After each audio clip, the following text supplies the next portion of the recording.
চাঁপাইনবাবগঞ্জের শিবগঞ্জে ১০০ টাকা নিয়ে বাকবিতণ্ডায় জড়িয়ে বাবুল হোসেন নামে এক মুদি দোকানি খুন হয়েছেন। মঙ্গলবার ২৬ আগস্ট রাত ৯টার দিকে জেলা সদর হাসপাতালে চিকিৎসাধীন অবস্থায় তার মৃত্যু হয়। নিহত বাবুল হোসেন শিবগঞ্জ পৌর এলাকার জালমাছমারি মহল্লার মৃত ইলিয়াস উদ্দিনের ছেলে। তিনি ইসমাইল মোড় এলাকায় মুদি ব্যবসা করেন। বাবুলের ভাই নজরুল ইসলাম বলেন, ২১ আগস্ট সকাল ৮টার দিকে বাবুল হোসেনের দোকান থেকে বিকাশে টাকা উত্তোলন করে নিয়ে যান পৌর এলাকার বড়চক এলাকার গুমানের ছেলে আসাদুল।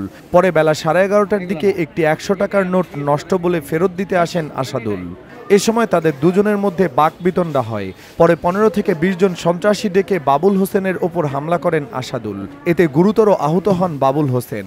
পরে এলাকাবাসী তাকে উদ্ধার করে হাসপাতালে নিয়ে যান। মঙ্গলবার রাত ৯টার দিকে জেলা সদর হাসপাতালে চিকিৎসাধীন অবস্থায় তার মৃত্যু হয়। ১০০ টাকার জন্য আমার ভাইয়ের প্রাণটাই চলে গেল। শিবগঞ্জ থানার ভারপ্রাপ্ত কর্মকর্তা ওসি গোলাম কিবরিয়া জানান, আইনি প্রক্রিয়া চলমান রয়েছে।